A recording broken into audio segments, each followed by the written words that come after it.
Hey guys, welcome back to the channel. I've got another video that I want to go over. This is an install that I've wanted to do for a while. I've always wanted to find something that might make the hood scoop, the non-functioning hood scoop that comes on all the sports, a little more functional. Now I'm not going to do something like a Ram Air, but I did find out that there's a company called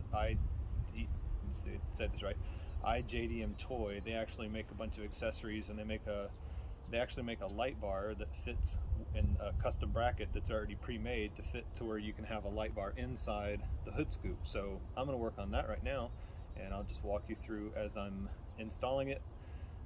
When you get to the end of the video, please like the video, share the video, comment on the video, subscribe to the channel. I'd appreciate it. One of the things about the setup that I have on mine is I already have a button inside. If you watched the installation I did on my LED bar that's in the front bumper, it's a hidden LED bar, so I actually already have a button in the dash. I don't want to add another button. The button that comes with this hood scoop is this really kind of, it's just a real simple push button, but you'd have to route the wiring through the firewall again, and I'm not going to do that. So since the LED kit that I bought, that I put together for the hidden bumper light bar, already had a setup to do dual light. I'm actually going to make it when I push that button that turns on the hidden LED bar, it's also going to turn on the LED bar that's going to be in the hood scoop. So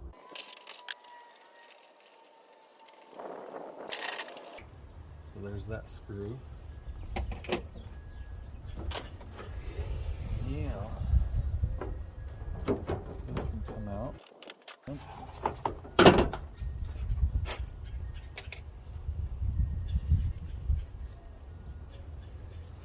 Now what we're looking at is right here, there's a plastic rivet.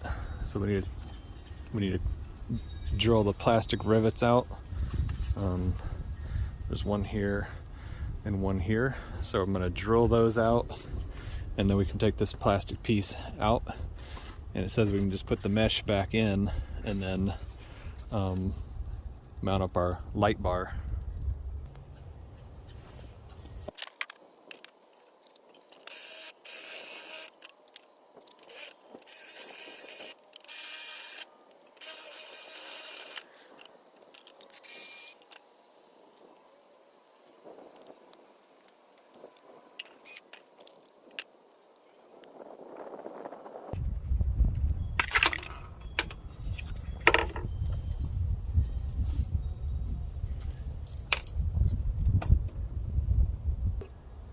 So in the directions it says that you need to reattach the mesh.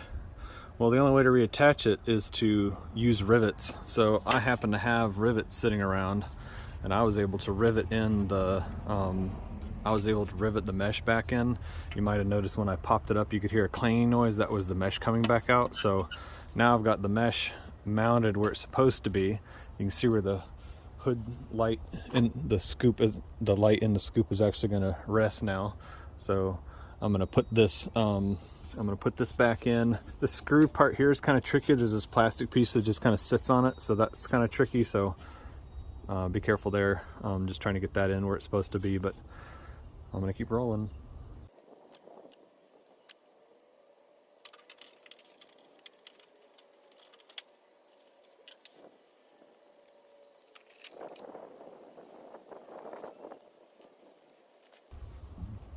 So here's the mounting plate itself. It's well made and sturdy. It's got some Allen bolts. The wrench comes with it, some flathead and locking washers. So we'll figure out how to get all this put in place. Now we don't reuse the top two bolts here, so I'm going to go ahead and put the nuts back on those to hold that in place. Now they don't explain exactly what hardware you're going to need, so it looks like we'll be able to reuse a couple of the nuts we took off before for these three. So the only ones they sent were the Allen head bolts, or what goes in through the sides of the bracket to actually mount the LED bar itself.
So that's that push button that I'm not gonna route. I'm not gonna route this push button into the insides.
And it took a lot longer because there were some things I had to figure out with how this goes back together. You do end up reusing all 5 of the nuts.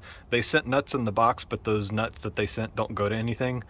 The design that they showed originally on the actual LED bar itself looked like they had a threaded rod sticking out, and you would put a nut on the end of the threaded rod, but that's not the design anymore. Now you just put a bolt on each end. It's actually the exact same design as the hidden LED bar I have. If you can see it, that bolt right there is the same thing. So there's just an Allen head on the right that's shiny going through, and that's how that works on the LED bar. But the hood scoop LED bar is now done. So as you can see through the mesh, you can see the LED bar from the front. So you know, the downside to this, not that water's not able to get in through the grill, and if you're riding in the rain, there's a gap between the hood and the grill anyway, so rain water can get in. I almost kind of didn't like the fact that you can actually Let's see if you can see it or not. That's my finger, so the plastic insert that was in there is gone. So if you were running in the rain, you would have more water coming in the top of the hood than usual. Not that the old thing was sealed tight anyway, water could get in anyway, but that's a little issue to address. There's not really a way around it. And then the other thing on mine is, even though it clears, as you can see, the rise in the there's the rise of the bug shield itself here, and then the light emitting comes out, but it actually, most of it goes over the top of the bug shield anyway, so doesn't seem to be any kind of a problem. But hopefully this video is somewhat informative. If you were looking at the same product itself, this is about the only one that I found that's a direct fit for the 2005 to 2011 Toyota Tacoma Sport. You know, you can get the Sport hood off of any 2005 to 2011 Tacoma that's the TRD Sport, and put it on any other 2005 to 2011 Tacoma. They all have the same size hood. It's just the Sport has the hood scoop. So if you want the hood scoop, you can use any of those years and then just paint to match if you can't even find one that is painted to match already. But now the hood scoop itself has got a function to it. I mean, it's just for fun, but that's kind of been what the topic's been today, just a couple fun things. And thanks for taking the time to watch. Please like the video, share the video, subscribe to the channel. I'd appreciate it, and I'll see you on the next one. Bye.